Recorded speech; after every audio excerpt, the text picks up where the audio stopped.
Bienvenidos al seminario Historia, Géneros y Tendencias del Audiovisual, un evento académico que organizamos desde el programa de cine y televisión. Para el día de hoy tenemos como invitado a Guillermo Vanegas, quien ha realizado un proyecto a través de una beca de la Fundación Gilberto Alzate Avendaño en Bogotá sobre la obra de Luis Ospina. Una feliz coincidencia para esta semana que celebramos los 50 años del Cineclub de Cali, de la fundación del Cineclub de Cali, de la cual Luis Ospina hizo parte en sus primeros años, junto a Andrés Caicedo y Ramiro Arbeláez, y también los 50 años de la Cinemateca de Bogotá, otrora Cinemateca Distrital, de donde también Luis pues, ha sido parte de esa historia, con un trabajo como En Busca de María, además de otras actividades. Para el caso de la Universitaria Agustiniana es muy grato contar con este tipo de investigaciones, estos invitados que posibilitan entender el hecho cinematográfico desde el título que tiene el seminario, desde la historia, desde los géneros y desde las tendencias.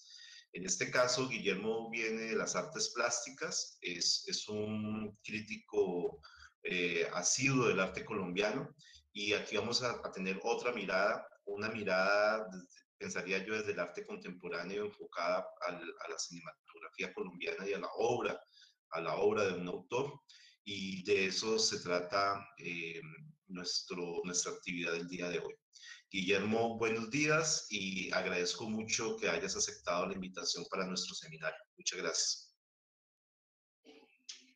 Buenos días, Damit. Digamos que antes que nada me gustaría grabar este seminario para después ponerlo en mi canal. Yo lo estoy grabando y te lo puedo enviar. Eso, no, y también quisiera preguntarle Bueno. al grupo quién está en contra de que grabe para que no lo haga. Ok, entonces para hablar voy a fijar mi imagen para que no se vean como sus iconos. Bueno. Para garantizar pues que no sean espiados y demás y acosados, etcétera.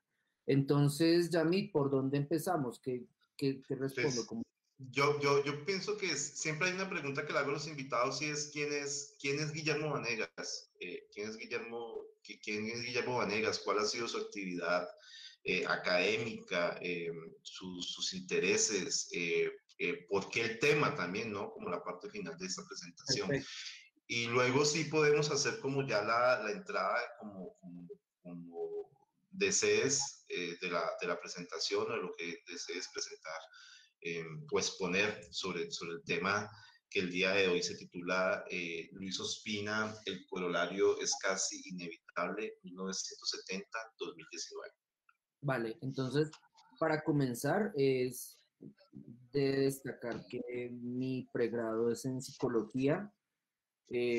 Nunca ejercí, básicamente lo que hice fue tomar la formación, sobre todo concentrada en psicoanálisis en la Universidad Nacional de Colombia para empezar a leer, entender, interpretar procesos de arte contemporáneo.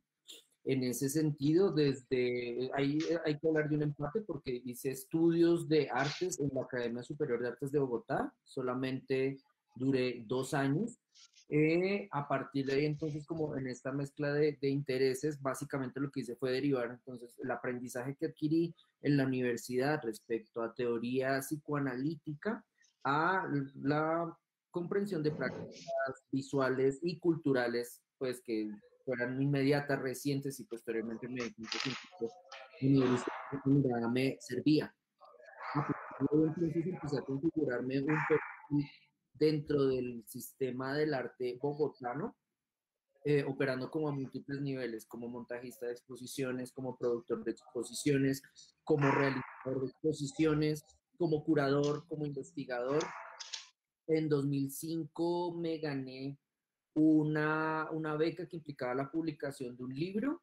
Ese libro se llamaba porque ya no está, se llamaba Aprender a Discutir y básicamente era un análisis de dinámicas de discusión en foros de Internet dedicados a arte contemporáneo colombiano. Digamos que ese libro quedó rápidamente, se volvió anticuado rápidamente, sobre todo con la aparición de redes sociales, es decir, libro 2005, redes sociales 2007. De hecho, personas jóvenes que lo leen ahora, pues dicen que ese libro es como una arqueología de presupuestos de un tipo de generación X, de un viejo, y tienen razón. De hecho, ese libro como que exige una actualización. Además de escribir, también me desempeño como docente universitario, me he desempeñado en Universidad Nacional, Tadeo, Andes, y ahora estoy concentrado en la Facultad de Artes de la SAP con la Universidad Distrital, trabajando sobre todo áreas teóricas para de identificar como mi devenir curatorial, pues es importante de rescatar el hecho de trabajar como en diferentes etapas de la pirámide, de la cadena alimenticia en el campo artístico y el hecho de ir adquiriendo en la práctica, aprendiendo modos de hacer de otros curadores para replicarlos en mi actividad. En ese sentido, por ejemplo, el haber trabajado también como guía de el Museo Nacional me permitió entender otro modo de comprender la práctica curatorial que mezcla incluso como componentes históricos con los artísticos, los netamente artísticos, y creo que en ese sentido, como reuniendo todo ese cóctel de confusión laboral y profesional, la exposición de Luis Ospina podría tomarse como un corolario, esa y otras que he hecho. En el caso de la exposición de Luis Ospina hay un interés curatorial desde una mirada, desde una perspectiva de análisis de arte contemporáneo sobre el trabajo de un cineasta que recurre a la narración histórica, que recurre a la lectura teórica, que deja de lado la lectura crítica, que digamos que es como parte de lo que más me han cuestionado, ¿no? Como que había un enamoramiento con el autor y como que yo le pasaba todo, como que me parecía increíble la obra de Luis Ospina y era absolutamente irrefutable. Me decían como, pues, pero no es así. Es decir, usted de hecho trabaja como curador de arte y resulta que ahorita como curador de esa exposición se descriticizó. Y sí, tienen razón por básicamente la cercanía con la persona en el proceso de investigación en el que me encontraba. Pero sí, el corolario es casi inevitable. Es una exposición de índole analítica, histórica e incluso teórica que quiere entender la obra de Luis Ospina desde un lente, aplicándole el lente de arte contemporáneo para tratar de revisar sus procedimientos. Eso que acabas de decir es muy interesante, ¿no? Porque en qué momento la cercanía con el autor, con Luis Ospina, hace que la persona de Guillermo se aparte un poco de la crítica, ¿no? Eso es interesante, pero pienso que también esa idea que aparece en el libro o que mezcla todo, aquí pongo pues la carátula y también se los envié para que lo revisara, esa idea también no queda tan descartada dentro del mismo texto, ¿no? Pues porque, pues tú lo has dicho, ¿no? Es un texto que recoge la historia, que recoge parte del acontecimiento, del archivo, y creo que eso se mezcla con la exposición misma del personaje, ¿no? Donde casi toda la obra de Luis Ospina, él mismo se representa o se expone un poco en la misma cinematografía. Eso con respecto a la crítica o a lo que usted ha hecho como curador, ¿cómo puede como hemos dicho, ya usted puso un punto importante y es que tal vez aquí no hay mucha crítica, ¿no? Yo no lo veo tanto así, pero en ese sentido, para próximas investigaciones o hechos curatoriales donde se tiene una relación tan directa con el autor, Uh -huh. ¿cuáles serían los pasos para no caer tal vez como en esa pequeña, entre comillas, trampa, ¿no? Trampa de la cercanía, ¿no? Uh -huh. Ok, creo que es necesario, para responder esta pregunta, es necesario entender la investigación a partir de las becas que recibió y las restricciones que imponían esas becas. Mm. Esta curaduría fue presentada en un programa que se llama Beca de Curaduría Histórica de la Alzate Avendaño. Esa beca me exigía realizar la investigación y generar un libro. Este libro debería tener un número máximo de páginas. En el paginado, tal cual como vine redactando el texto, vi que para poder abarcar la obra de Luis Ospina, es básicamente como para cumplir con la promesa de la cronología 1970-2019, que es un rango de acción bastante amplio. Para cumplir con esa cronología, debí dejar de lado ciertos procesos de análisis. Digamos que sí, yo también, yo sueño mucho con el hecho de, y es literal, me lo sueño, es casi una pesadilla, pues porque esos sueños recurrentes ya se vuelven hartos, pero sí sueño con el hecho de reeditar este libro generándole 2 capítulos adicionales. Uno relacionado con un análisis sociológico de la manera en que en la obra de Luis Ospina hay un acercamiento, enamoramiento, aprovechamiento de clases sociales inferiores o sujetos marginales.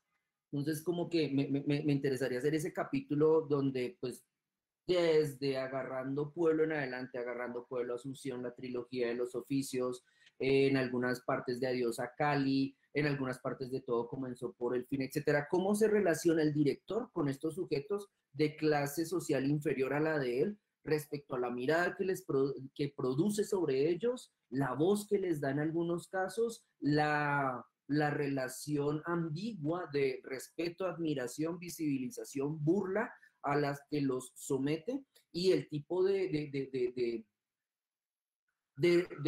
sí, casi que la configuración de una mirada social que perfectamente podría traducir la dificultad de relación que tiene este país entre personas de diferente clase social. Es decir, la lectura, una lectura que no fuera plenamente enamorada del rol de Luis Ospina como un sujeto que recurre a prácticas etnográficas o antropológicas para darle voz al otro, que han sido como algunas de las lecturas que se han provisto sobre Ojo y Vista, trilogía, la trilogía de los oficios, etcétera, sino que yo quisiera complejizarla, llevarla un paso más allá y empezar, sí, como utilizar método sociológico de mirar indicadores para ver, bueno, cuántos minutos le da a esta persona, cómo aparece, cuántos minutos en la interacción con esta persona aparece el director, cómo después aparece el chiste, quién dirige el chiste, quién. En ese sentido, es un capítulo que me hace falta.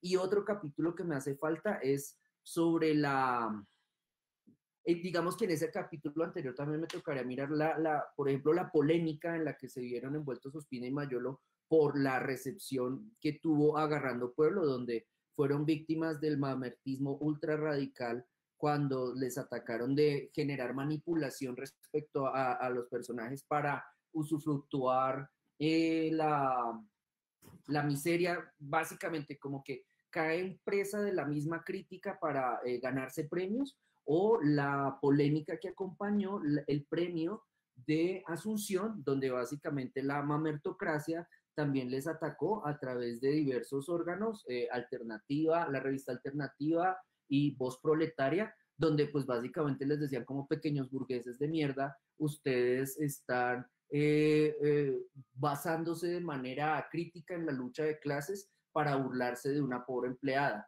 Entonces, ese tipo de elementos me permitirían configurar, digamos que en el caso de Asunción, me permitiría configurar una postura incluso crítica de mí hacia esas evaluaciones, pues porque todo lo contrario, yo lo que veo en Asunción es una empleada de servicio emputada y empoderada como deberían emputarse y empoderarse todas, pero pues desafortunadamente no pasa porque hay un correlato más de mujer pobre y sufridora igual empleada de servicio que triunfa más en nuestro entorno cultural. Ese sería el primer capítulo. Y el segundo capítulo tiene que ver sobre todo con la manera en que Luis Ospina comprendía la exhibición de sus proyectos. Digamos que en el libro, sobre todo lo menciono, pero lo dejo muy de pasada y lo lamento realmente. Y después cuando lo leo es como, no, esto está supremamente incompleto, qué mierda. Pero me parece que la relación que hago con la manera en que Ospina entendió cuando estaba en UCLA, movilizaciones donde estaban los GPs y donde los GPs generaban performances para captar la atención mediática y a través de una estructura de activista y de protesta, llegar a incidir en la opinión pública estadounidense respecto a prácticas políticas de cierto partido, yo lo menciono Y lo menciono como, entonces Luis Ospina también tenía en cuenta esto, pero no lo trabajo muy bien. Y me gustaría así como enriquecer ese capítulo tomando, no sé, la manera como Luis Ospina generaba campañas de promoción para sus películas, mandaba a imprimir periódicos apócrifos, mandaba imprimir prendas de ropa, se inventaban campañas como respecto al consumo de sangre por parte consumo de sangre humana por parte de humanos, digamos, muchas décadas antes del uribismo. Me gustaría también analizar la manera como en el caso el estreno de Mucho Gusto, Luis Ospina dice que utiliza el video como venganza, me parece que utiliza la instalación, la videoinstalación como venganza, que básicamente estrena Mucho Gusto en la Cinemateca Distrital, la que quedaba aquí al lado del Jorge Eliezer, estaba cayendo un aguacero, el documental es intratable, pues porque es casi un plano fijo de 2 horas de gente hablando sin banda sonora, entonces la gente se iba a aburrir, la gente se iba a dormir, para la gente que se iba a aburrir y se quisiera alargar de la exhibición, pues gracias al aguacero que estaba cayendo, yo iba a montar un video, decía Luis Ospina, yo iba a montar el video en un gran televisor, como estos televisores culones que uno veía como en casas de narcos y lavaperros en los 90, y básicamente voy a hacer eso para que la gente no deje de estar sometida a mi producto. Entonces creo que esa estrategia en el caso de la obra de Luis Ospina no la analicé lo suficiente y creo que daría para 2 capítulos que por el alcance que le doy implicaría en una reedición del documento y una ampliación, por supuesto, de lo que habría de decir. Sí, creo que ahí hay un tema que en parte también reconozco y también le sumaría lo que dijiste de cómo ha sido eh, cómo ha sido esa exhibición de esa clase inferior y cómo también ahí entra la burla y el chiste, que también arranca también con Oiga Vea, ¿no? Creo que ahí también hay una parte esencial de eso y las conexiones que puede tener con otras obras como Agarrando Pueblo. Em, lo de la exhibición también es interesante y cómo también desde la misma actividad del cartel, del uso de periódicos muy reconocidos en la región en su momento, como el Caleño, que también lo nombraste allí, pues también se utiliza como parte de la narrativa y de la exhibición de la obra para todo público, ¿no? Es muy particular que a partir de un periódico también se promocione una obra sangrienta, ¿no? De vampiros. Entonces también allí pensaría que sería muy interesante que ahondara sobre ese tema más adelante, obviamente cuando publiques el libro. Yo quisiera, Guillermo, que entonces entramos en materia con respecto al libro y nos dijeras cómo es la división del libro, cuáles fueron como las dificultades de poder organizar estos temas dentro del corolario es casi inevitable, teniendo en cuenta pues la cantidad de información, la cantidad de archivo, eh, las fuentes también, las fuentes orales que pudiste haber usado, y la visita también, el mismo diálogo con el director, ¿no? Con el director, que creo que, pues, que también es muy representativo en este libro. Vale, digamos que antes de responder, me quedó faltando por mencionar una cosa, es que ahorita con la presentación de la obra de Luis Ospina en la Cinemateca de Bogotá, se me abriría, perdón, se complementaría el segundo capítulo del que hablaba respecto a la exhibición de la mirada del turista, ¿no? Entonces, como en esa obra estrenada póstumamente también se establecían, se implicaban, se articulaban lógicas de instalación o videoinstalación. Entonces, ya para contestar la pregunta, es necesario eso, entender el libro como resultado de la beca de investigación curatorial histórica, entenderlo como resultado, básicamente como la obligación de establecer una copia, establecer como un balance de la información obtenida, y en ese sentido mi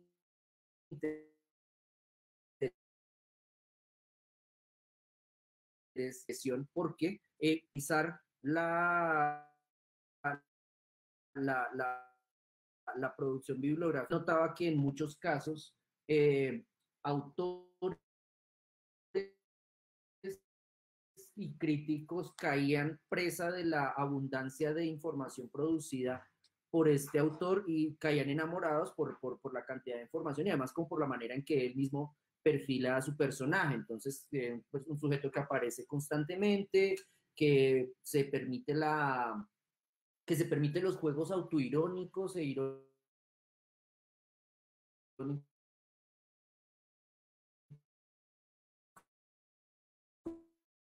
con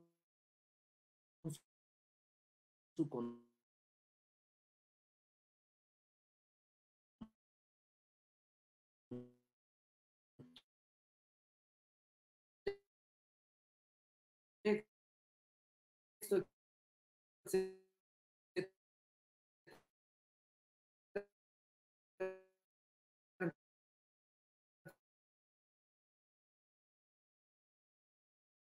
entonces como que era bastante carismático, entonces uno de los resultados era que en muchos casos... Se está entrecortando, Guillermo. Hola, sí, está bastante problemático mi internet. ¿Me escuchan bien? Ahora sí, ahora sí. Voy a dar el hijo de putazo porque fue épico. ¿Hasta dónde alcanzaron a escuchar? Qué pena. Se cortó muchas veces, Sí, O sea, vuelvo a empezar. empezando. ¿Listo? Sí, De una. Bien. bueno. Entonces, respecto a la elaboración del libro, lo que venía diciendo, tengo que cumplir con las exigencias de la beca, básicamente. Tengo que resolver el hecho de entregarla con un deadline, entregar el boceto del libro, el texto del libro, con un deadline específico. A partir de ahí tengo que generar menos límites respecto a la lectura de la información, de la gran cantidad de información a la que tengo acceso. Por lo tanto, tengo que establecer marcos de acción. Ese marco de acción se refleja en el video que se llama Advertencia, que está en la página de reemplazo. Voy a compartir para que...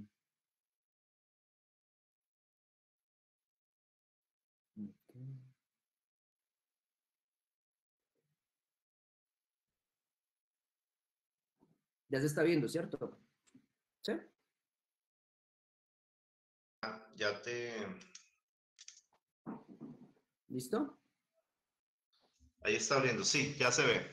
Vale, entonces, básicamente en la curaduría dedicada, el espacio dedicado a la curaduría de Luis Ospina, abro con un video que es una advertencia. Esta advertencia es es la traducción de la advertencia que aparece en el libro y que básicamente da como el marco, el espacio de trabajo que abarcará esta exposición. Ya volviendo después perdón, ya concentrándome en el manejo de la información, decidí en diversos capítulos establecer espacios para comprender la obra de Luis Ospina. Uno, la de sus orígenes, sobre todo como para establecer un marco biográfico. Otro, los espacios y procesos de formación a los que él se sometió. Otro, a la manera como él decidió trabajar con las imágenes en video como imágenes encontradas, como imágenes producidas, como imágenes a las cuales él podía ir y regresar a ellas, volver, manipular, etcétera, casi constantemente. Otro, la manera en que él comprendía el trabajo con documental. Y finalmente, un capítulo dedicado a todo comenzó por el fin, casi como un corolario de todas esas prácticas que venía identificando, que había identificado originalmente. Me parece que la introducción, por ejemplo, en este libro es como el capítulo más excéntrico, sobre todo porque analiza la obra de Luis Ospina desde de un capítulo del libro dedicado a la obra de Rodin. Entonces, como que lo que hago es comparar procesos de producción del escultor francés Auguste Rodin, básicamente en torno a la obra Las Puertas del Infierno, con la manera en que Luis Ospina elaboró, reelaboró, reinterpretó y actualizó su propia obra en diferentes contextos y con diferentes objetivos. Yo creo que es como la respuesta que podría dar hasta ahora. La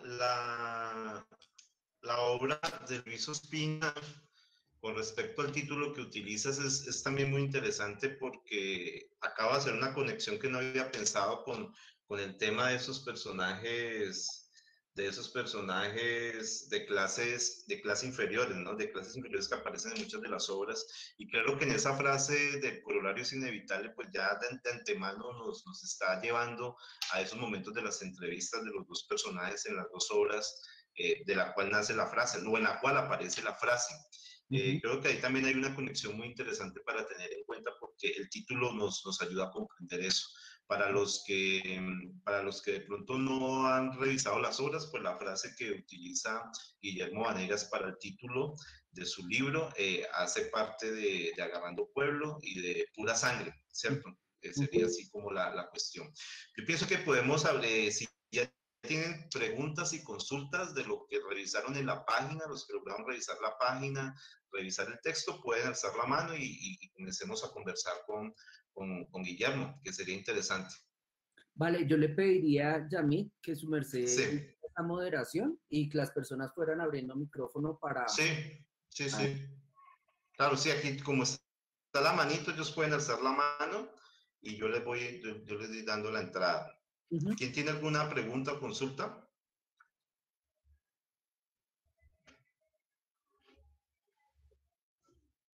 ¿Quién? Por el Bueno, momento no, Andrés, profe.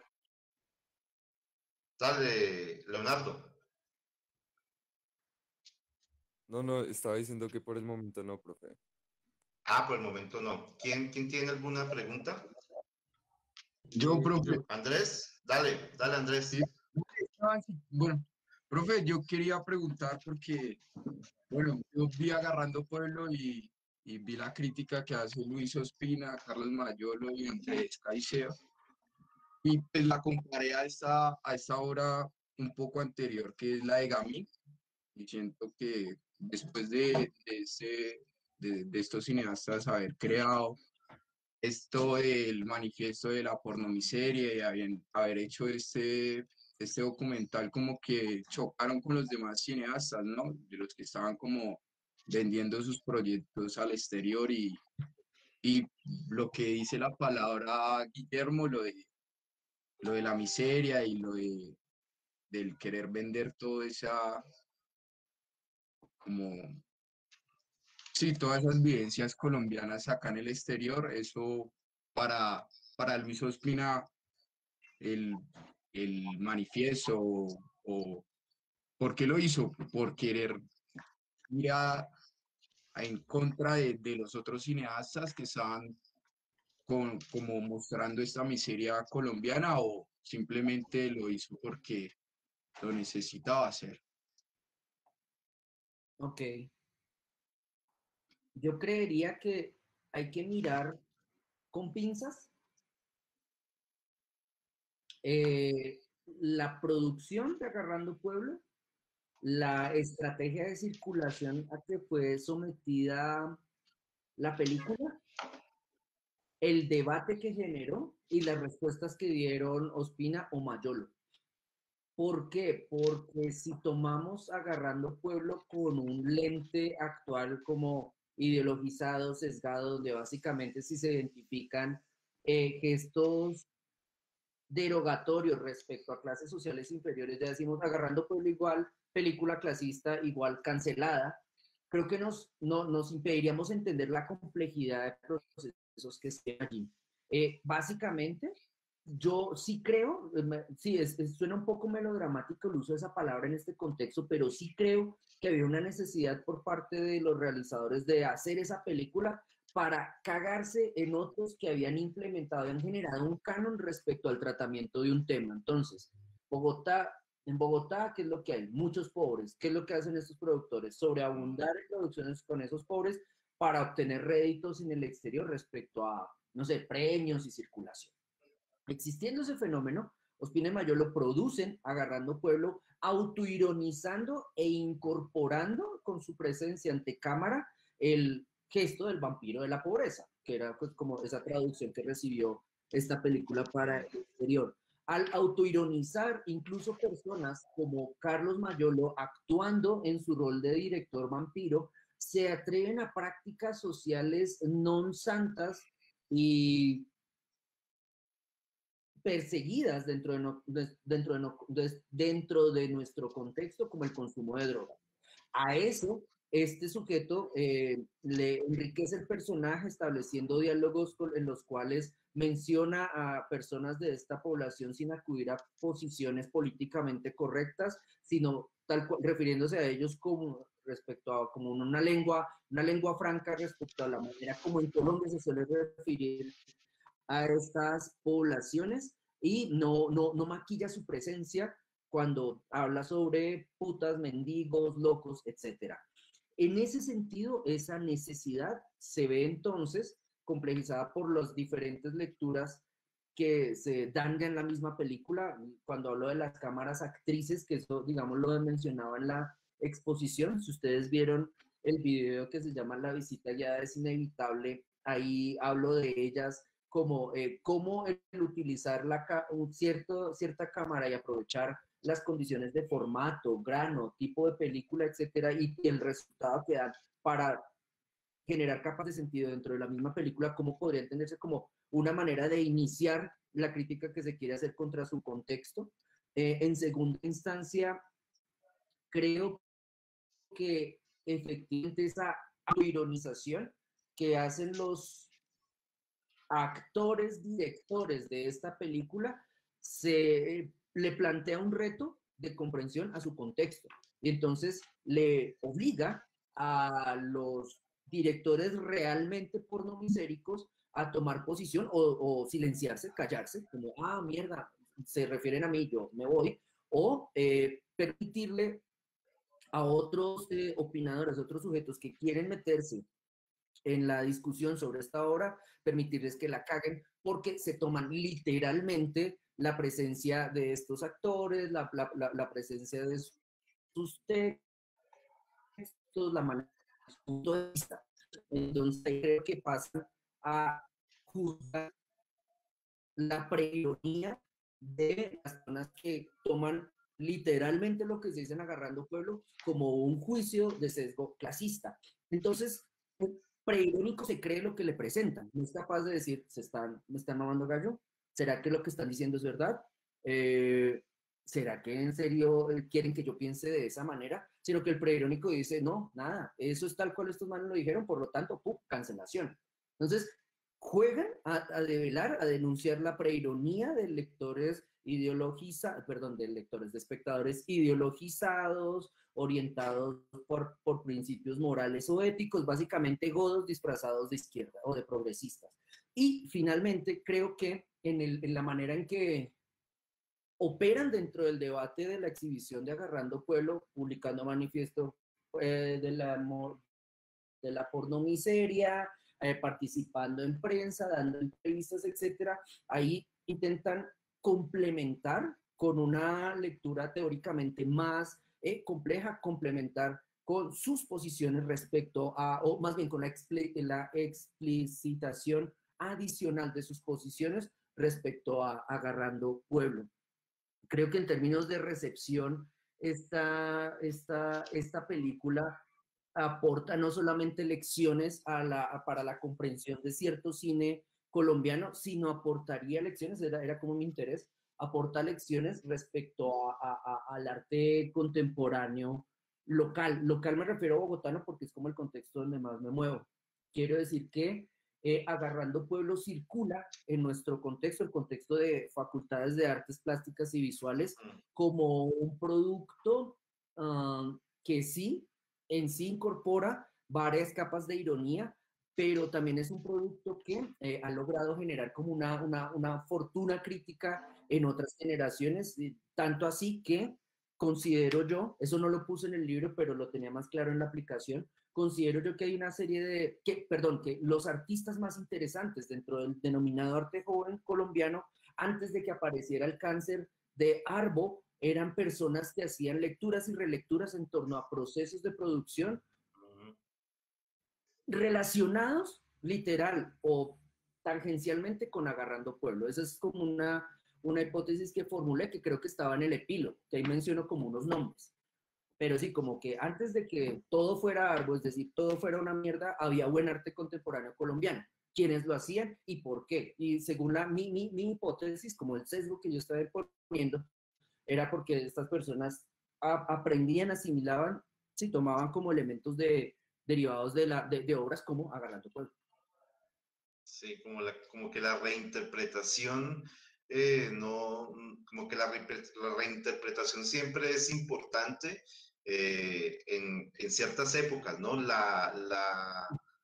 El descubrimiento, porque también aquí es importante tener en cuenta el descubrimiento que se hace de la obra de nuevas generaciones o de de personas que están en el medio académico, que están estudiando un pregrado de artes, de cine, y el descubrimiento de las obras y de ponerlas nuevamente en discusión, de ponerlas, de revisitarlas, como que parece que desde el punto de vista, como vos lo decís, desde arte, desde las artes plásticas, parece que eso ha mermado un poco, ¿no? Eso que esa es la idea que nos acabas de lanzar. Bueno, que hace parte de una tesis que seguro estás trabajando y que noto también muy activa en lo que escribes a veces en la página que tienes, la página web. En ese sentido, pues le damos la palabra a Esteban. Esteban, ya puedes. Gracias por la pregunta, Andrés. Vale, ¿ahí me ven bien? Vale. Pues bueno, primero que todo, buenos días. Mi pregunta pues va más orientada a un tema pues que anteriormente Guillermo había tocado, y es que Luis Ospina, como por decirlo así, él antes de lanzar la película pues ya la iba promocionando en ciertos periódicos y pues utilizaba ya ciertas tácticas de publicidad, ¿no? Como que no era simplemente lanzarla por lanzarla, que él ya anticipaba todo esto, pues como pues se debería anticipar un producto. Entonces mi pregunta va más orientada como tal si Luis Ospina tenía conocimiento de publicidad y de todas estas cuestiones, o era más algo que quizás pues personas cercanas a él pues tenían esos conocimientos y lo ayudaban a hacer estas cuestiones. Según la información, gracias Esteban por la pregunta. Según la información que acopié, no podría determinar hoy si Luis Ospina sí realizó algún tipo de indagación formal en torno a procesos de circulación de imagen cercanos al discurso, a la retórica publicitaria. Sin embargo, creo que, y creo que en la manera como él maneja las entrevistas se podía notar, ya está muerto, manejaba las entrevistas, él sí planteaba una comprensión intuitiva de la construcción y validez del manejo de cierto tipo de discursos para transmitir y fijar ciertas ideas. En ese sentido podría hablarse de una comprensión silvestre, una comprensión amateur de estrategias publicitarias. Por otro lado, la generación de Luis Ospina optaba de manera bastante libre por la interdisciplinariedad. Es decir, digamos que ahí podría recuperar el semblante de Sandro Romero Rey. Sandro Romero perfectamente podría salir de teatro, trabajar en cine, operar como actor, ser cantante y siendo cantante, incluso grabar. Ellos tenían un grupo, ay, ¿cómo es que se llama? Que salen en Todo Comenzó por el Fin. No me acuerdo ahorita. Pero como que el cambio de roles en esta generación era una cuestión no problemática, caso contrario de generaciones anteriores donde si yo era poeta, pues si yo soy poeta, a lo máximo a lo que puedo aspirar es a emitir opiniones políticas en mis columnas, pero Dios no quiera que me vean integrando un grupo de carranga para expresar mi emoción y lo que tengo en el corazón. En el caso, por otro lado, la generación de Ospina sí operaba de términos interdisciplinarios y básicamente operaba interdisciplinariamente para jugar a favor de los proyectos, de las obras, de las iniciativas que estuvieran adelantando. Además, añadiría que Luis Ospina tenía un grupo social inmediato de amigos y cercanos de los cuales aprendía y con los cuales realizaba procesos. Muchos de ellos sí estaban vinculados con la industria de la publicidad, pues para no ir más lejos, Mayolo lo hizo durante muchísimo tiempo, y a partir de ahí adaptaba, creo yo, adaptaba paradigmas, modos de hacer, modos de promover campañas para sus productos. Creo que, por ejemplo, en la relación que mantuvo con Karen Lamazón, este criterio de la interdisciplinariedad jugó a favor de la obra de ambos, como que se alimentaron de ella y se alimentaban de ella respecto a los proyectos que tuvieran en su momento. Digamos que un subcapítulo que podría salir de esta curaduría, pero eso ya lo está haciendo Andrés Matute, sería como analizar la producción en video de Karen Lamazón en esta época y después. Me parece que es un área de producción muy importante, pero creería que esos diálogos y esa integración de saberes, ellos la aprovechaban cuando tocara. No tenían ningún problema con ser cineasta, estar en grupo musical, generar estrategias publicitarias amateur para promover su producto. Digamos que, para cerrar esto un poco, en la actualidad podría verse con sospecha esa actitud, sobre todo porque gracias al predominio pues, del modelo académico de especialización y profesionalización, pues ya como que si tú eres artista te quedas de artista y si necesitas hacer una campaña llamas al publicista, ¿no? Como que ha triunfado esa segmentación, donde si yo quiero dentro de mi proyecto artístico vincular prácticas de otras disciplinas, sería visto con sospecha. Yo creo que hay una conexión ahí directa y ahí apoyo complemento la respuesta de Guillermo, y es que en el caso de Luis Ospina, de Andrés Caicedo y de Carlos Mayor, ellos tuvieron un contacto con la publicidad con Hernán Nichols. Sí, y creo que allí también hay una vena publicitaria muy interesante y que también, como dijo Guillermo, eso también en algún momento Ospina y Mayor ofrecieron esos servicios de publicidad, pues porque como ellos mismos lo decían, la publicidad era como el servicio militar del cineasta, entonces sí había como un antecedente allí muy importante que seguramente sirvió, no sabemos, sirvió para promocionar parte de sus obras. Y algo muy importante que tocó Guillermo, y es el tema de la interdisciplinariedad. Eso que pueden mirar con sospecha, como él dice en la actualidad, pues eso es el Grupo de Cali. El Grupo de Cali es un grupo interdisciplinario donde hay curadores, hay artistas plásticos, hay sonidistas, hay historiadores, comunicadores sociales, hay todo un grupo que se fue formando desde los 70 hasta los 80 y que creo que hay una tesis de Ramiro Peláez que dice que ese proceso también se vincula con la aparición de la Escuela de Comunicación Social, que Telepacífico, lo que significó el programa Rostros y Rastros, o sea que lo de la interdisciplinariedad es la forma de comprender ese concepto del Grupo de Cali que bien aclara Guillermo Vanegas, que pone allí como parte de este ejercicio. ¿Alguien más tiene alguna pregunta, comentario para nuestro invitado? Si no logro ver la mano levantada, pueden abrir el micrófono, porque no veo todo el combo allí. ¿Quién? Dale, John Sebastián Parada, dale. Bueno, buenos días. Ante todo, quería hacer una pregunta respecto a al modo de uso de Luis Ospina del falso, o bueno, una especie de falso documental al usar actores en su obra. Entonces, es más que todo esa mi pregunta. ¿Hace uso del recurso del falso documental o se puede denominar de otra forma?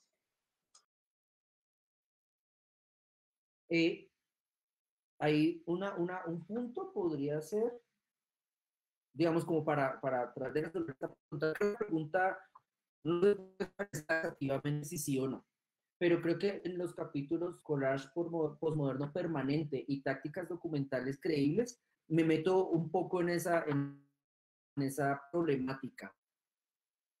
Desde la perspectiva que analicé la obra podría decir que sí, dependiendo del contexto y para qué se le va a usar. Por ejemplo, la realización, en ese sentido, la realización de Ojo y Pista, tomada en retrospectiva respecto a Agarrando Pueblo, podría ser incluso una construcción teórica en formato audiovisual sobre la idea de la actuación la presencia del personaje como sujeto, comillas, natural, la posibilidad del director de revisitar a un personaje para que ese personaje dialogue con el personaje que quedó grabado 10 años antes en un documental, e incluso la manera de enriquecer a ese personaje 10 años después con otro tipo de variables que originalmente no aparecían.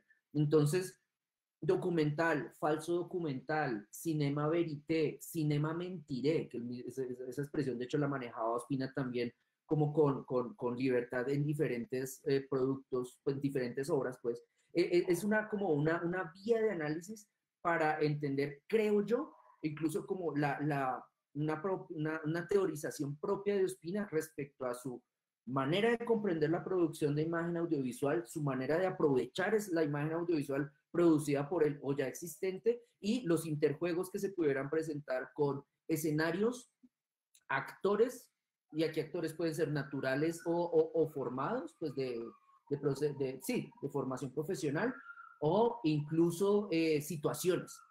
Entonces, creo que Ospina, cuando se decantaba por esta estrategia, operaba con libertad entre la exigencia de naturalidad y la introducción de la ficción. En ese sentido, en la parte de la exposición que presentaba, donde yo presentaba el fragmento de la biografía de Fernando Vallejo, donde Fernando Vallejo parece que tiene como la desgracia de recibir una llamada de la W, o pues de Julio Sánchez, no sé en qué roto estaba trabajando en esa época, no tiene la desgracia de que Julio Sánchez Cristo lo llame, contesta y aparte lo llama para pasarle a un hijo de putazo ultraconservador que dice desde prensa como no hay que ver esta película porque es apología a la mariconería y al consumo de droga y al sicariato. Y pues básicamente Vallejo aprovecha la oportunidad, es como, Dios mío, o sea, ¿quién me ofreció este hijo de putazo para joderle la vida? Y lo hace, y queda grabado, y después parece que él cuelga y se ríe. Entonces, sí, digamos, si uno sigue la narrativa de Luis Ospina y la prerrogativa de estoy viendo un documental dedicado a la vida de Vallejo, ya me han mostrado a Vallejo lavándole las muelas a la perra, Vallejo tocando piano, y Vallejo despotricando del cine, pues, esto que me está mostrando Ospina es verdad. O sea, Ospina tuvo la fortuna de ver el infortunio de Vallejo al recibir esa llamada.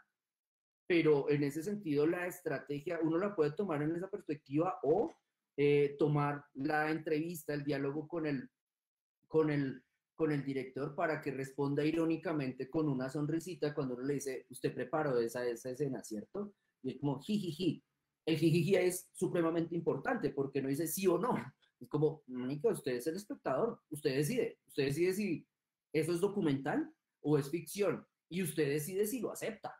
Porque perfectamente si yo soy un fundamentalista del documental, yo en ese momento pongo pausa, adelanto y no veo eso porque eso se sale de los registros que yo le concedo al documental. O puedo verlo y abro un paréntesis de latencia y digo, ok, están jugando con mi nivel de credulidad, pero miro cómo el aceptar el juego con mi credulidad me permite entender la manera en que, por ejemplo, Vallejo se relacionaba con la porquería de medios de medios informativos que tenemos en este platanaje.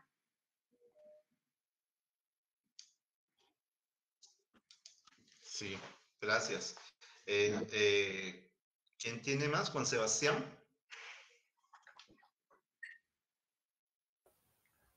Sí, señor, buenos días. Bueno, mi pregunta sería ¿cómo fue el impacto que tuvo, el impacto de Luis Ospina y el cine en general en Colombia, la llegada de la cinta de video y pues la desaparición de la película? Vale, gracias. No podría hablar del cine colombiano en general. Puedo hablar respecto a la obra de Luis Ospina. Digamos que aquí recuperaría la lectura que estaba haciendo sobre la publicidad, ¿no? El hecho de que para hacer Oiga Vea, creo que fue, no sé, Yamida ahí me puede corregir, ellos hicieron acopio de una cámara de video que estaba disponible en la empresa de publicidad donde Mayolo trabajaba y no tenían película, entonces grabaron en una cinta donde antes había grabado un matrimonio y pues el casado los odió. pues porque, pues como eternizaste Exacto. mi momento de condena, como así que, perdón, borraste el momento en que yo me quería eternizar mi condena, etcétera. Pero digamos que más allá de esa anécdota, en el caso de la obra de Luis Ospina, él tuvo crisis respecto a producción en cine, sobre todo por la cantidad de costos y esfuerzo que ello implicaba. Esas crisis tuvieron que ver con Pura Sangre y con otra película que no incluye en la curaduría porque tengo como, no me gusta esa película, o sea, como que en términos de gusto, como dije, no quiero meterla en esta evolución que se llama Soplo de Vida. Y como que en el caso de Pura Sangre, Ospina salió quebrado.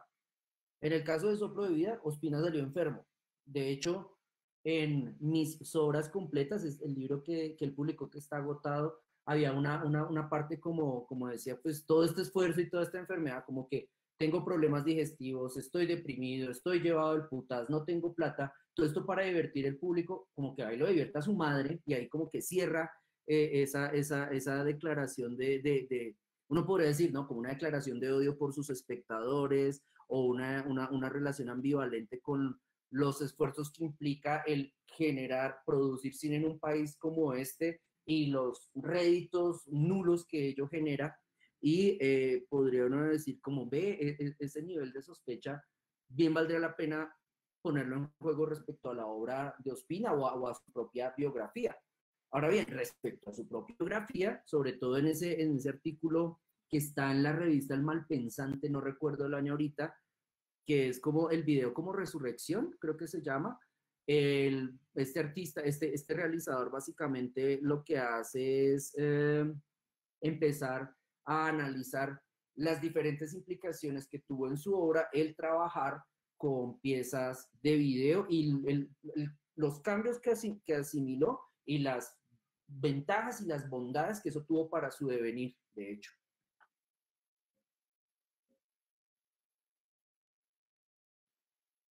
Ya les pongo el título del artículo que dice Guillermo. Ahí está, lo pueden encontrar en internet. Y el nombre de la banda que habías nombrado ahorita, de Sandro Romero Rey. Este caso de Pura Sangre y de Soplo de Vida que nos acaba de nombrar Guillermo, hacen parte del periodo de Focine, del fondo cinematográfico colombiano de los años 70, 80, inicios de los 90. Y también es como interesante también. ¿Yamir? No le escucho, Yamir.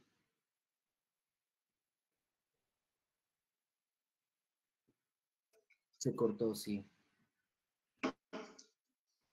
¿Hola? ¿Ahí sí me escuchan? Ya. ¿Ahora sí? Sí. ¿Ahora sí? Sí. Sí, bueno, decía que el caso de Pura Sangre que has citado y Soplo de Vida, la película que no abordaste en este proceso, pues que hacen parte del periodo de Focine, de un periodo muy dificultoso para los cineastas por eso, porque los dejaban en la quiebra. Y hay historias donde cuentan que perdían pues sus casas, de que quedaban muy endeudados con el banco, en fin, y eso hace parte también de este proceso de lo que es la historia del cine colombiano y de también la necesidad de ir a otros formatos más económicos, ¿no? Entonces también allí podemos hacer esas conexiones. ¿Alguien tiene alguna pregunta o consulta? Antes de yo tal vez hacer una que tengo allí con respecto al texto. Vale, yo quería ¿Alguien hacer tiene alguna cosa y es dale, que dale, Guillermo. podría verse, digamos, como esa crisis de Focine, como la manera en que acogotó, ahorcó y aniquiló expectativas de producción de realizadores de cine. Hoy perfectamente se podría traducir con lo de la economía naranja y el hecho de que el ministerio quiere que los realizadores, los productores, las personas que realicen pieza o producción cultural o artística se endeuden para hacer. Es decir, dentro de 2 años, cuando empecemos a ver los suicidios de artistas porque no pudieron pagar, pues vamos a ver ese gota a gota materializado. Claro, sí, siempre los fondos van bajando y la crisis se aumenta, ¿no? Por las mismas políticas del Estado. en hechos tan sencillos, es que usted comienza a mirar el tipo de oferta de las becas y las convocatorias que tiene el Ministerio de Cultura o que tienen también las alcaldías en Colombia, Cali, Medellín, en Bogotá, pues a veces uno encuentra que se disminuye el presupuesto para la cultura, algo muy particular. Dale, Johan, tenés otra pregunta. Gracias, Yamit. Bueno, también quería preguntar acerca de todo este tema del cine político marginal colombiano, que siento que también hace parte este grupo de cineastas de Cali. Me entra la duda y es en el momento en el que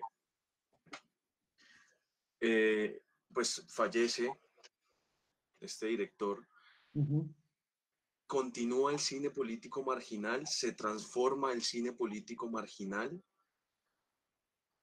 ¿Qué pasa con el cine político marginal en esa etapa? Teniendo en cuenta por todo lo que pasó Luis Ospina, su quiebra, su enfermedad, su rechazo ante los políticos de la época. ¿Qué pasa con este cine político marginal que lo vemos en un libro que creo que también fue financiado por Ideartes y donde está muy explícito toda esta información? Básicamente ahí yo me atrevería a, sí, obviamente tomar la lectura de Gloria Pineda, la respuesta que da, y también como mira la periodización, ¿no? Este es un libro que va de 1966 a 1976. Y yo creería que es necesario orientar la respuesta a esta pregunta acercándose a productos de la carrera de Luis Ospina. Es decir, ¿cómo opera la noción de política? Productos como Adiós a Cali o Cali plano por plano. ¿Cómo opera en productos como la biografía de Valencia? ¿Cómo opera en este gran fresco que hace de Cali que se llamaba Cali ayer, hoy y mañana? Si no estoy seguro. No estoy muy seguro, perdón. Y cómo opera, por ejemplo, en Un tigre de papel. Y en ese sentido, creo que mirando cada película es posible entender, creería yo, los cambios que hubo en la obra de Ospina, en la valoración, los cambios o la complejización que hubo en la obra de Ospina respecto a la valoración de este tipo de procesos, de productos.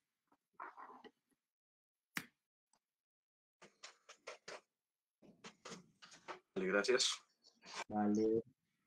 Sí, en esas obras que acaba de anunciar Guillermo, todas son muy políticas y desde la memoria, ¿no? Desde ese, primero de rescatar personajes que habían sido invisibilizados en la ciudad y segundo como como despidiéndose de la ciudad y haciendo una serie de documentales en esa serie Ayer, Hoy y Mañana, que es una serie documental que precisamente es eso, ¿no? Como un ejercicio de memoria en donde yo me estoy despidiendo de una ciudad de la cual ya tenemos pues las claras influencias del narcotráfico, una ciudad que se está destruyendo, cambios que se están dando, etc. Entonces, ahí hay una clara connotación de lo político, ¿no? De lo político y de lo sociológico. Quería pedirle, Sí. perdón, tengo un problema y es que se paró mi grabación porque se llenó mi computadora. Si querés, deja de compartir. Ajá. Ahí.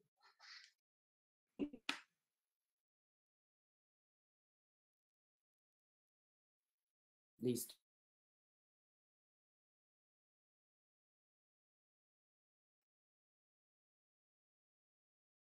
Para grabar. ¿Listo? Ahí sí, listo.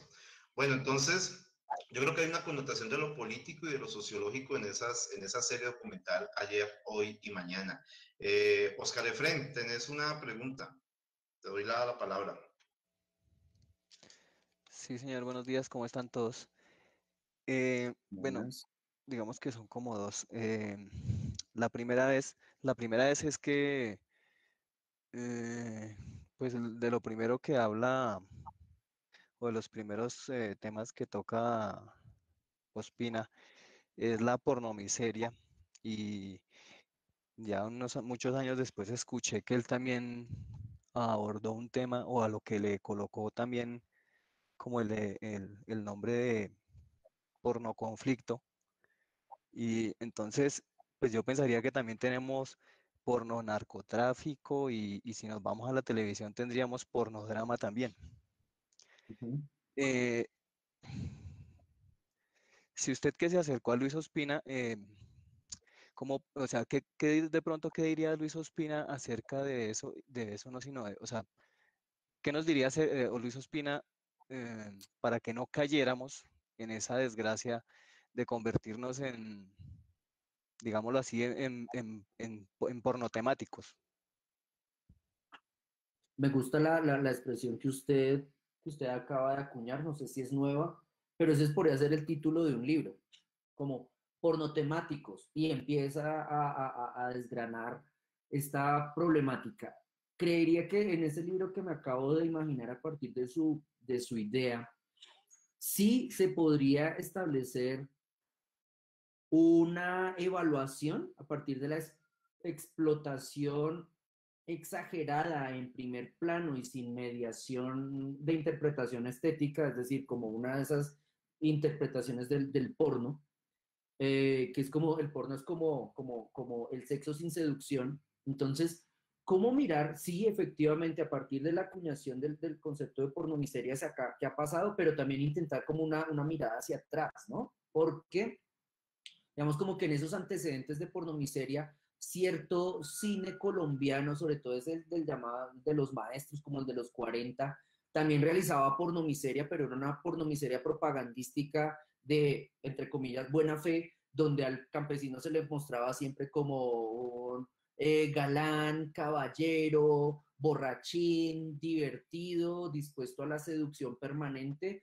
pero al final buena onda, porque pues básicamente había que idilizar, romantizar esta figura de campesinos pues que básicamente estaban sufriendo la guerra civil en sus tierras y se estaban desplazando masivamente hacia las ciudades. Entonces, tomando ese antecedente de esa pornomiseria, mirar entonces cómo cambia el relato con Agarrando Pueblo y después cómo va a obtener diferentes mutaciones. Luis Ospina habla del pornoconflicto en un tuit, sobre todo cuando empieza a referirse a ese tipo de cine que está acompañando y que sale justo después de la firma del Tratado de Paz entre el gobierno de Juan Manuel Santos y las FARC, y él dice como mierda, ahorita lo que se nos viene es como toneladas y toneladas de pornoconflicto. Y en ese sentido, usted me parece que amplía la mirada respecto a cómo mirar entonces producciones audiovisuales relacionadas con narcotráfico, cirugías plásticas en cuerpos femeninos, romantización de las relaciones tóxicas y la agresión basada en género en producciones colombianas. Y creo que ahí usted lo que abre es un espectro para ver cómo pornotemáticamente se pudiera clasificar cierto tipo de producción visual, audiovisual y sonora. Creo que hay una muy importante línea de investigación ahí, porque, no sé, leer Betty la Fea a partir de la toxicidad y violencia basada en género, por ejemplo, adquiriría una nueva lectura desde esa perspectiva, mirar Pasión de Gavilanes como una entronización, santificación del espíritu paramilitar doméstico, como el paraco que todos llevamos dentro. No, hay muchas líneas de producción, no sé, mirar el reggaetón paisa como una normalización de cierto tipo de porno temática en torno a la descripción obstétrica de la relación sexual. O sea, creo que abre usted una línea de investigación bastante interesante y amplia y que no para, ¿no? Sí, ok. Y bueno, lo otro era también a partir de lo que usted contaba ahorita, de que digamos que Luis Ospina como que, no sé si lo entendí bien, de pronto hay momentos en los que se contradice con su narrativa, el caso explícito o el caso que nos contaba de la película esta de Vallejo, o se contradice o nos trata de mamar gallo a ver si la cogemos por otro lado, si cogemos lo que realmente él nos quiere decir o qué es lo que hace realmente. ¿Cómo si uno es digamos, un novato en la obra de Ospina, ¿cómo empezar a entender todas esas cosas para uno no, digamos que no pasarlas por alto, como no quedar como el bobo del paseo y no entender qué es lo que está pasando? Ok. En primer lugar, tomar el producto audiovisual como una afirmación transitoria. Es decir, no ni hacerle una lectura fundamentalista como esto es lo que dice y solamente de esa manera, literalmente hablando, hay que tenerlo en cuenta, sino incluso tener la posibilidad de dialogar con él como decir, manica, ¿en serio me está mamando gallo o no? ¿Y por qué? Entonces, abriendo esa posibilidad de que Ospina establece afirmaciones transitorias, también permitirse dialogar con la manera en que él resuelve esa transitoriedad, si es chambón o no el inserto de ficción dentro del documental, si es chambona o no la dirección de actores cuando está trabajando con ellos. Aquí hablo de los emboladores cuando los graba y ellos están jartando aguardiente como de día, y entonces como ahí hubo dirección de actores o hubo espontaneidad, cómo operó la cámara en esa relación y qué tipo de respuesta hubo por parte de estos actores, por supuesto.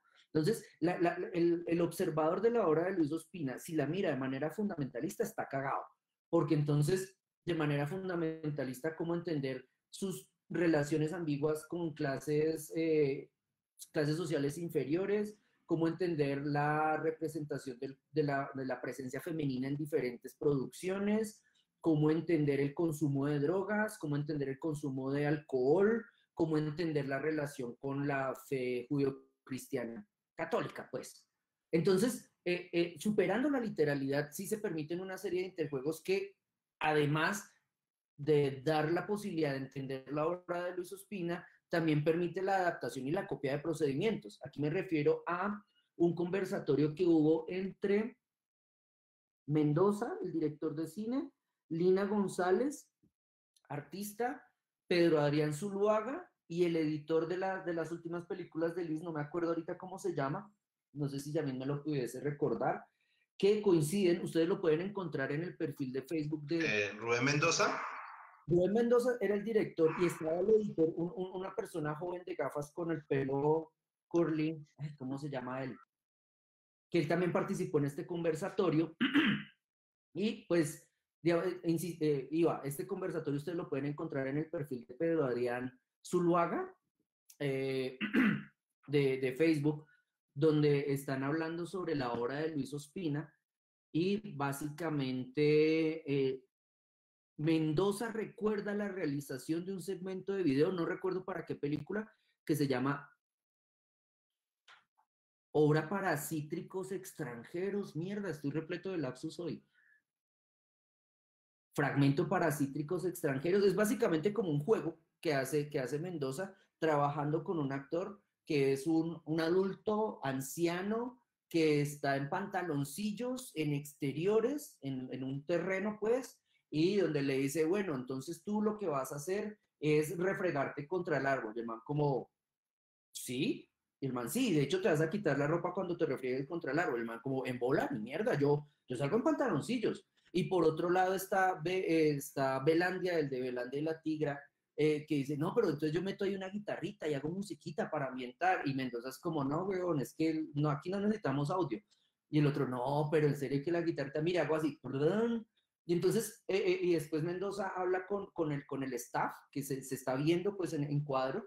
Y entonces le dice como, bueno, Gabriel, tú vas a conseguir una matica y vas a moverla frente a la pantalla, etcétera. Entonces como que se construye la escena, estamos viendo la construcción de la escena, estamos viendo la cámara, una cámara grabando, siendo grabada por otra cámara que después va a ser incorporada en la narración y básicamente ¿cómo verlo? Como ese ensayo visual, Mendoza recordaba que también le mamó gallo a Luis Ospina. Es decir, Mendoza decía como el padre de la pornomiseria, el padre del falso documental, el sujeto que nos enseña los intertextos y la metaironía con la grabación, va y me pregunta a mí sobre el actor, como ve, y entonces el man en serio estaba puto, o de verdad que el anciano realmente sí se sintió mal por lo que usted le dijo, y Mendoza le decía como, ¿es en serio, Ospina? O sea, ¿en serio usted me está preguntando eso? Es decir, el mismo Ospina, al enfrentarse a esa estrategia muy bien montada en otro contexto, también era, yo no lo vería como quedar como el tonto del paseo, es decir, cuando uno ve cine, cuando uno se somete a productos de ficción, uno está dispuesto a que le cuenten mentiras. Como yo me pongo ante una serie y digo, Netflix, miénteme para distraerme. Entonces, más que quedar como un huevón, porque en ese sentido, cada vez que consumamos ficción, no sé, cada vez que leamos la Biblia y creamos en eso, y lo asumamos casi como una orientación de Dios, como, en serio, pero Dios no existe, es tu amigo imaginario. Pero más allá de eso, el estatuto de la ficción nos permite estos interjuegos para establecer, sí, como niveles de comprensión de la imagen, donde uno queda burlado y realmente se burlan de las expectativas que uno tiene, cómo el director se puede aprovechar de esto, cómo uno se puede aprovechar de eso como espectador, y cómo, por ejemplo, respecto a esta anécdota con Noé Mendoza, cómo uno de los directores como más eximios en el juego irónico y metairónico, pues también cayó presa del mismo procedimiento.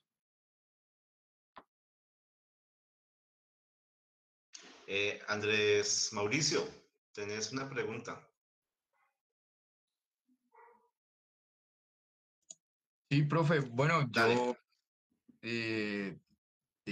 quiero participar de lo que están hablando los compañeros. Y siento que, bueno, más bien Carlos Mayolo en esta de Agarrando Pueblo es demasiado evidente, ¿no? En el sentido de la captura de la imagen, ¿no? Se me vino a la mente una escena de que es que los niños se están bañando ahí en la 26, con séptima, creo. Y bueno, él le tira las monedas, ¿no? Y se le acerca como una persona del público que está por ahí, le dice como que, bueno, ¿por qué le tira monedas a los niños? Y ellos le dicen que no, que están haciendo una película, que no se mete. Y ahí es donde el man le dice, no, es que ustedes son unos vampiros, unos chupasangres. Entonces, pues, eso me hace entender más bien la relación que tenían como en la forma de hacer cine antes, como el documental Gamín, ¿no? Que es demasiado como, no es tan evidente, pero sí más bien es triste, ¿no? Como que la forma de encuadrar y mostrar estas imágenes es más hostil, ¿no? Quizás. Al igual la sátira que utiliza Luis Ospina y Carlos Mayolo, pues siento que de una manera u otra nos pone de una vez en sintonía, ¿no? Que pues están haciendo otro tipo de cine, ¿no? Como con otro sentido, ¿no? Uh-huh.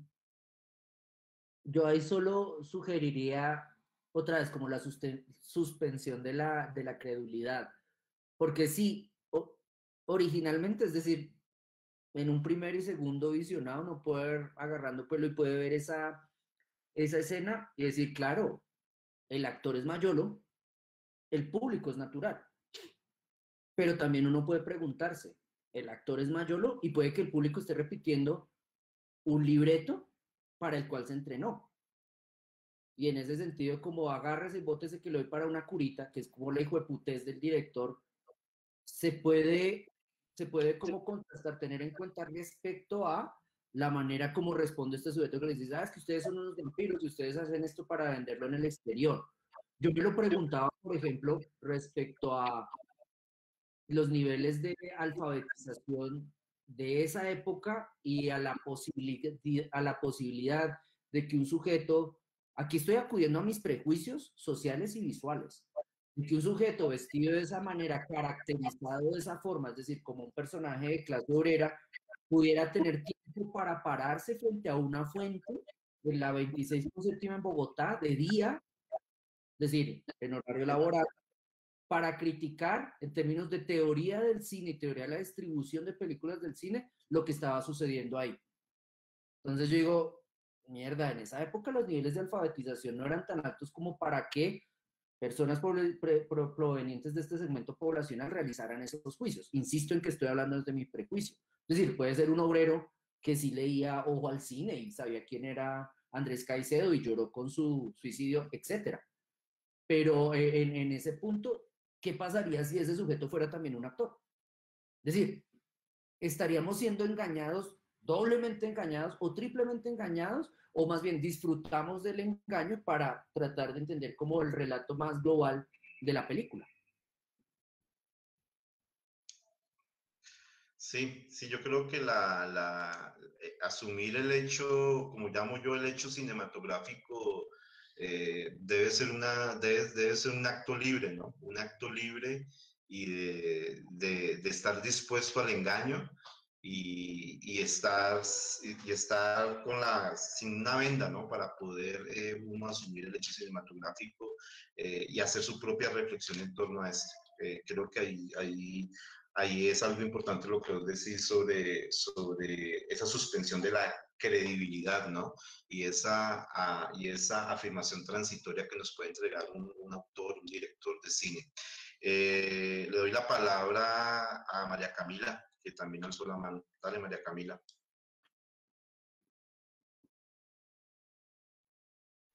Hola, buenos días. Mi pregunta es si usted como Guillermo Vanegas, ¿hubo alguna, o sea, qué, qué tuvo, cuál fue su motivación para hablar de Luis Ospina? O, y si tiene alguna anécdota de trabajo con él que quisiera compartirnos. En la presentación del libro lo digo. Estaba trabajando como coordinador de la sala de exposiciones en la SAP. Llega un equipo de curaduría integrado por Camilo Ordóñez, María Sol Barón, Gabriela Pinilla, a proponerme la exposición de un artista llamado El Boli, que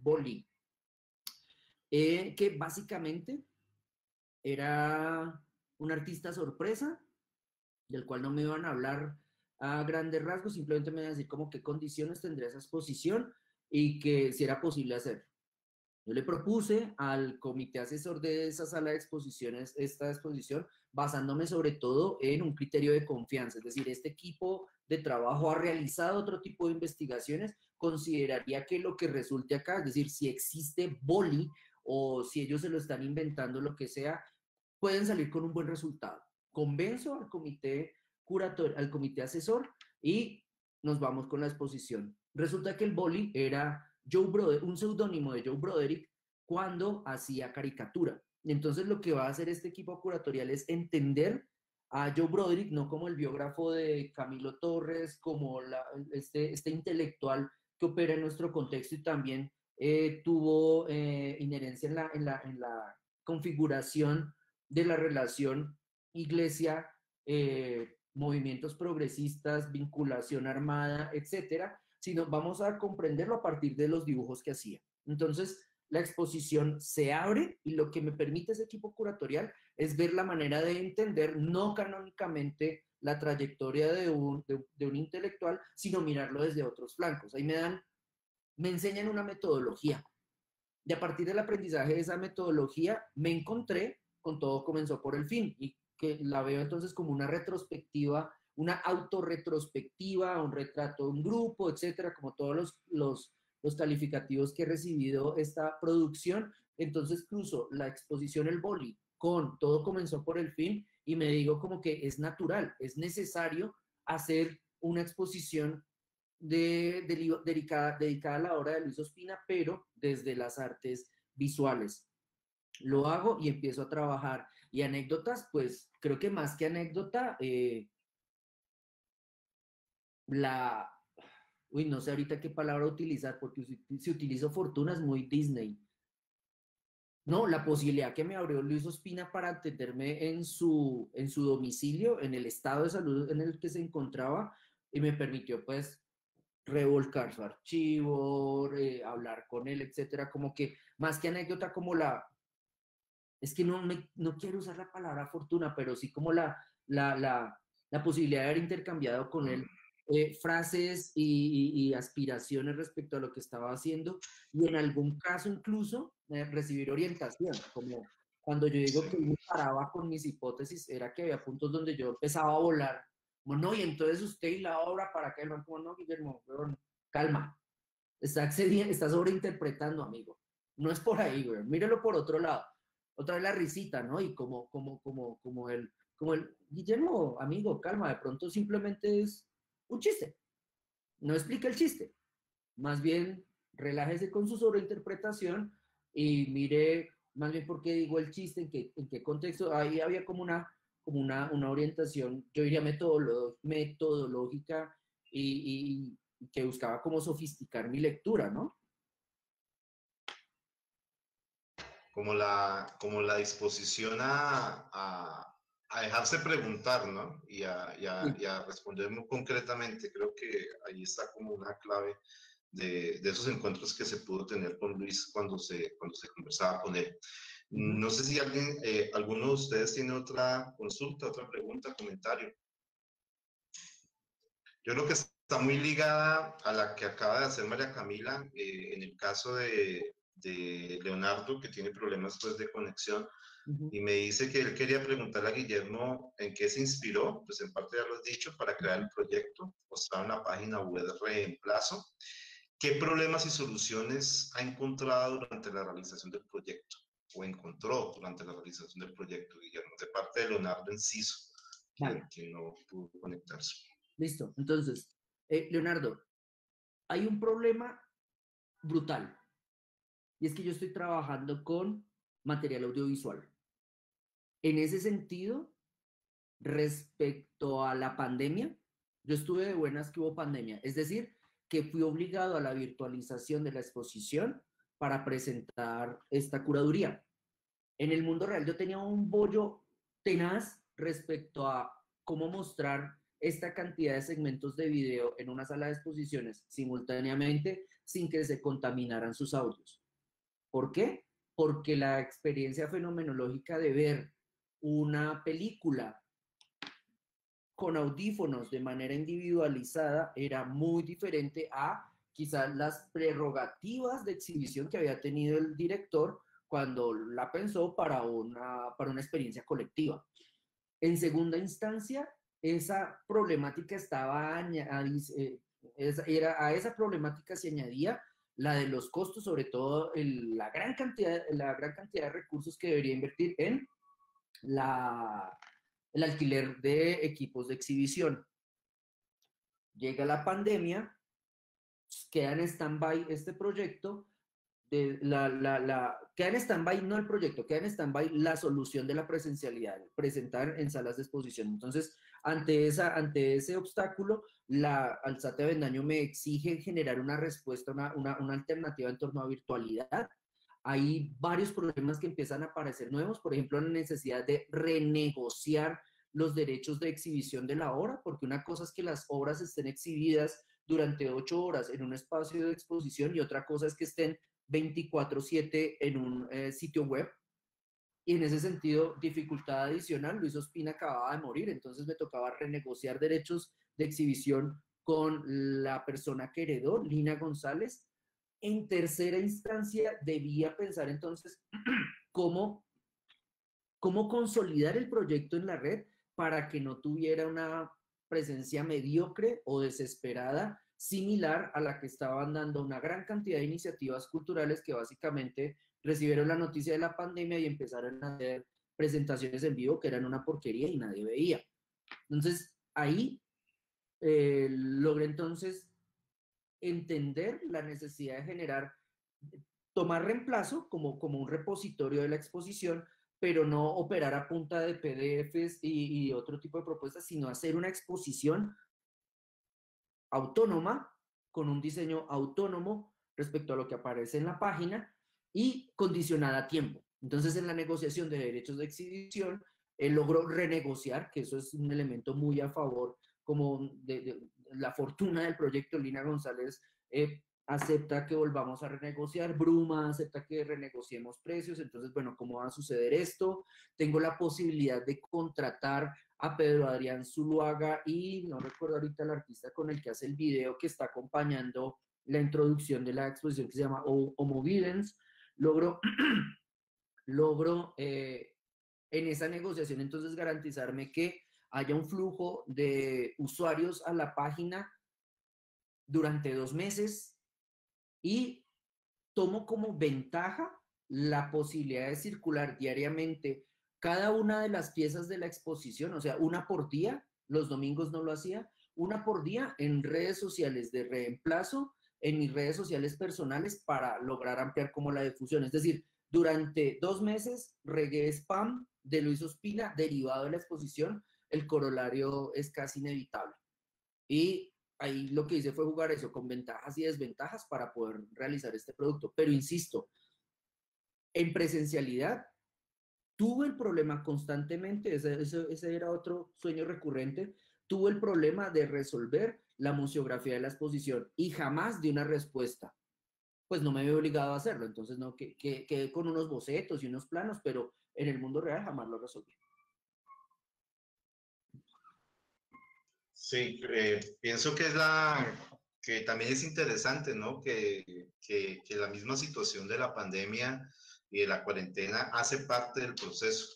Y eso de renegociar y, claro, de pronto la mayoría de ustedes no ha participado en becas o no ha tenido la fortuna, a propósito de la fortuna de ganarse una beca, ¿sí? Entonces, eso trae una serie de muchos ires y venires para poder solucionar temas que tienen que ver con lo administrativo, con lo jurídico, porque también tiene la parte jurídica allí uno encima, con IDARTES o con la institución que ofrezca la beca.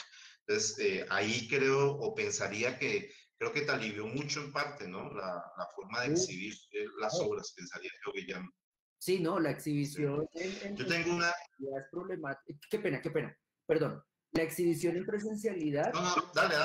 De videos, digamos que esto es como una pauta que uno ve entre las personas que acuden a exposiciones de artes visuales.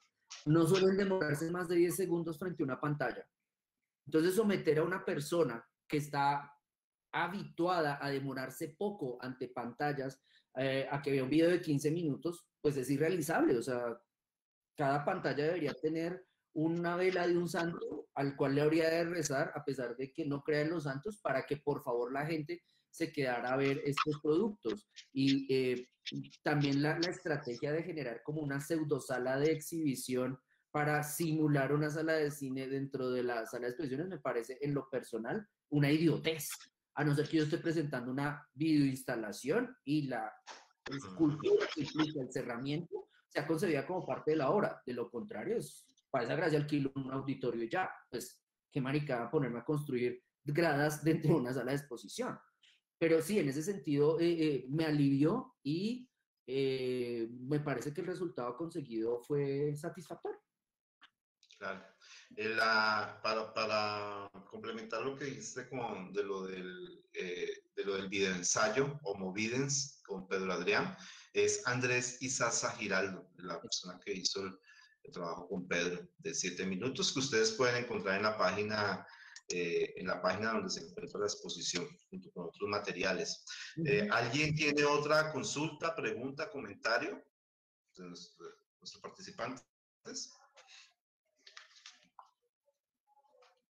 Bueno, creo que por allí no. Yo tengo una pregunta, o quería preguntarte con respecto a un título que me parece muy interesante y es el de Collage Postmoderno Permanente. Me parece que esas 3 palabras son muy interesantes y cómo podría uno definir, creo que ya se ha hablado bastante de la obra de Luis, pero pues obviamente tenemos que hacer la conexión. ¿Cómo podemos hablar de ese collage desde el presente? Hablemoslo desde el pasado, desde el momento en que aparece la obra de Luis Ospina, se desarrolla la obra de Luis Ospina en ese periodo que trabajas, y en la actualidad, ¿cómo se puede desarrollar ese collage postmoderno? Sí. Estaba buscando en el libro una manera, o sea, hay una manera de entenderlo dentro de la obra de Luis, y es como eso, como esa producción, apropiación y reapropiación de imágenes propias y ajenas. Segundo, puede entenderse relacionado con, Luis Ospina también tenía sueños malos, de hecho tuvo un delirio que está documentado, bueno, dice que tuvo un delirio que quedó documentado en Todo comenzó por el fin, cuando él está hablando con Lina González, y Lina le dice, como ve, y usted tuvo un delirio, ¿no? Que usted le pegó a la enfermera, y Luis dice, sí, yo en el duermevela, o en el estado de inconsciencia en el que estaba, escuchaba noticieros y creo que tomé una noticia de un atraco que hubo en un local, lo metí en mi ensoñación, en mi delirio, y lo vinculé con el hecho de que entidades del Estado, entonces ahí aparece la CIA, entidades del Estado, aparece como si el logo de la CIA pues moviéndose, entidades del Estado me estaban persiguiendo por derechos de autor por una película que yo había realizado, y entonces mete en inserto el corto dedicado a uno de los promocionales de Cinema Zombie, en que Ospina sale con Pinilla. Entonces, ese hecho realmente sí puede operar como significante de la manera en que Luis Ospina evaluaba la creciente dificultad que se ha venido presentando respecto a la producción de videoensayo, apropiación de imágenes con copyright, la posibilidad de generar experimentación con piezas visuales que han circulado ya en el entorno comercial, sobre todo porque él veía y lo evaluaba, creo que de una manera bastante cuidadosa, veía cómo en la industria del cine y en la industria de la música se estaba generando una prohibición por la vía de departamentos jurídicos de la apropiación, manipulación e inserción de estos materiales. Yo creo que esta generación, cuando se pone pone sus videos en YouTube y hace su video y musicaliza con un tema cualquiera, una canción X, ya registrada, por supuesto, y sube el video a YouTube, tiene una apariencia, este video tiene la parte, no sé, la parte actuada, lo que sea, y la musicalización. Cuando comparten el video, resulta que YouTube metió una pauta de regulación, ¿cómo es que lo llaman ellos? Son abogados, ¿no? Entonces, es como adecuación, creo que es como uno de los pasos de subir. Entonces, como que no, este video, esta parte del video no se puede mostrar porque, pues nada, no pagaste derechos de autor de esta canción y pues, qué cagada. Pero el problema no es que le anuncia a uno como que llega un punto este video va a parar durante los próximos 3 minutos porque hay una canción para cuya inserción no se pagaron derechos de autor, sino que llega y ¡pum!, corta. Es decir, YouTube edita y edita a partir de derechos de autor. Y me parece que edita en una manera muy colombiana, o sea, a la chambona. Y es como, ok, nosotros somos la plataforma, nosotros tenemos la potestad sobre todo tipo de contenidos que se suban, nosotros generamos edición sobre sus productos. Y en ese sentido, la categoría misma de collage postmoderno permanente es de Ospina, es la evidencia respecto a la manera como maneja imagen propia y ajena. Y Luis Ospina sí decía como, manica, tal cual como estamos, los videoensayos van a conducir a la desaparición y pues básicamente van a ser de circulación privada porque si se hacen públicos podemos someternos a penas de cárcel.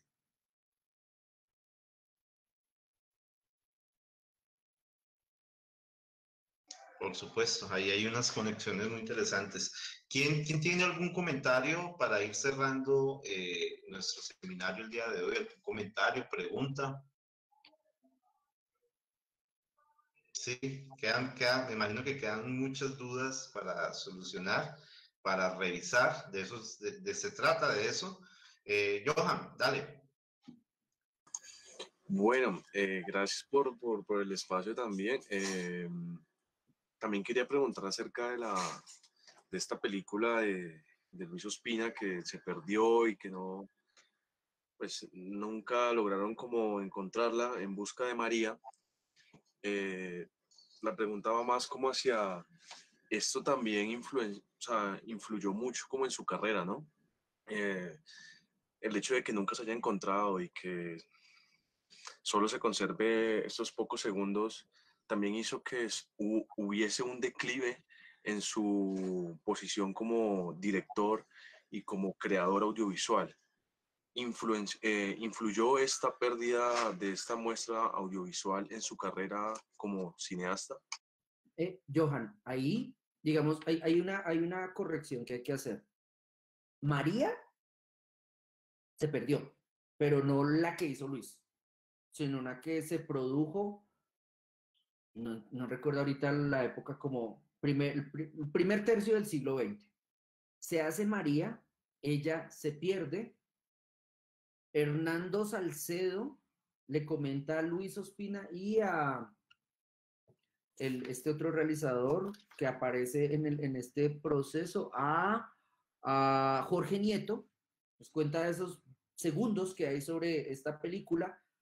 Ospina y Nieto deciden acometer la realización de En Busca de María.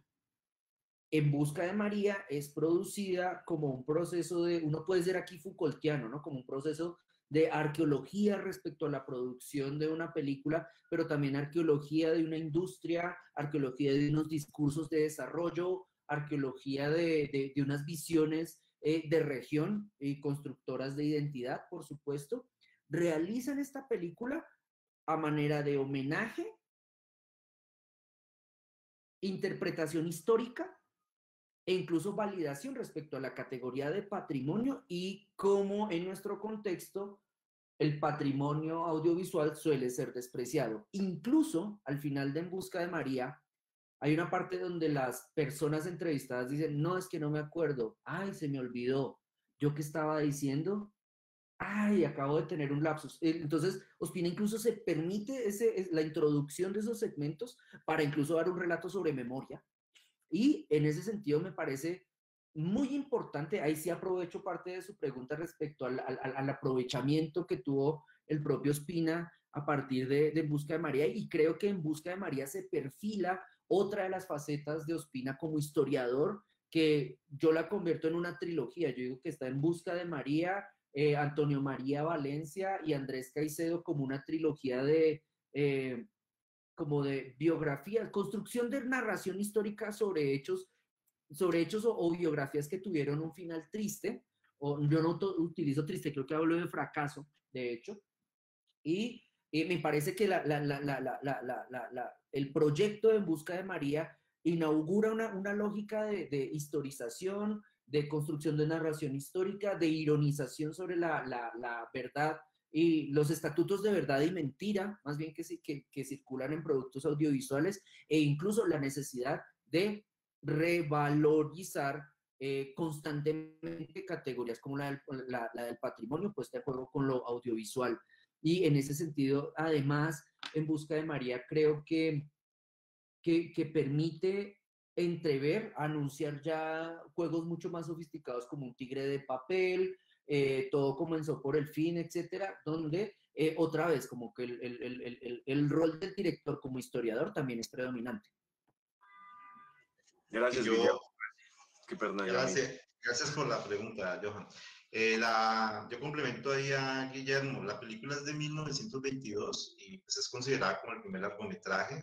Solamente podemos ver 25 segundos de 3 horas.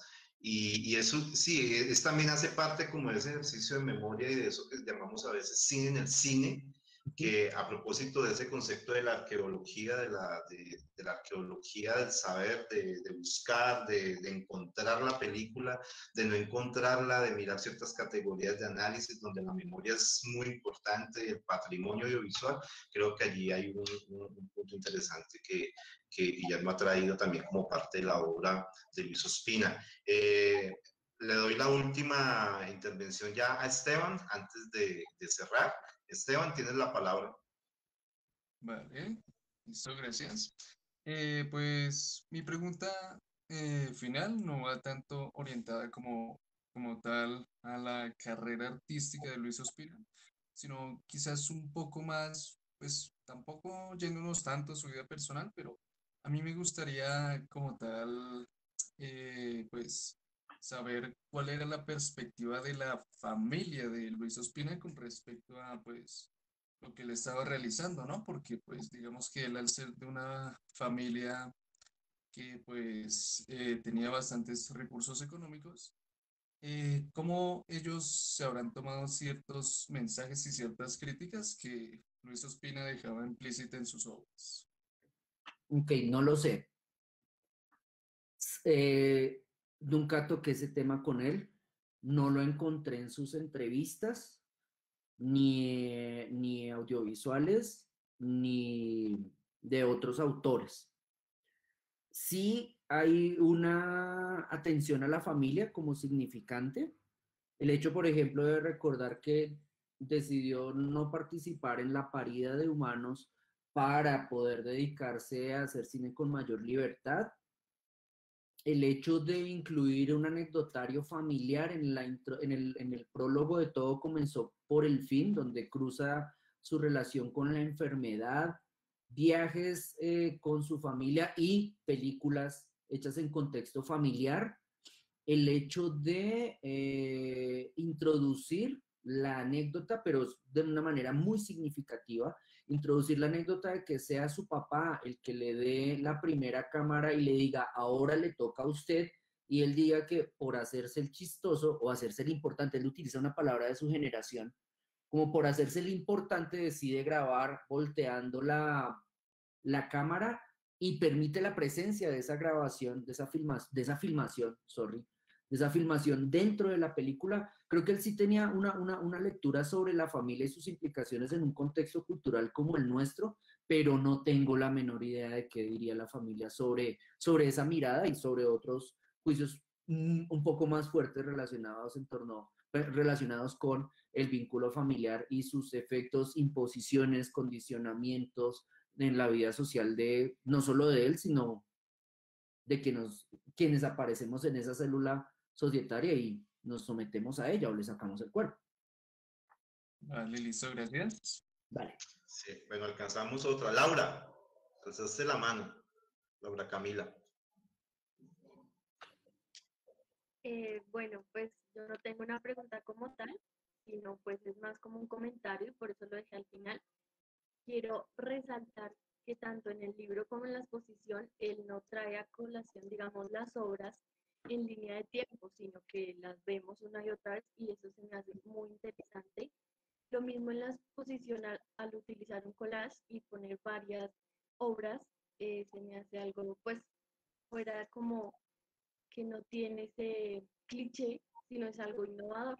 Entonces, también le quería dar las gracias porque fue una charla muy interesante. ¿Vale? Sí, usted lo dijo, o sea, no se apeló a la cronología, sino más como la metodología del collage. Sí, gracias Laura por el comentario. Bueno, muchas gracias a Guillermo por haber participado en el seminario el día de hoy. Coincide también con una exposición que empieza en la Cinemateca de Bogotá en los próximos días, también con una serie de charlas y creo que pues, los que estén en Bogotá pueden hacer esa conexión con esta propuesta curatorial de investigación que nos propone Guillermo desde Luis Ospina, El corolario es casi inevitable, 1970-2019.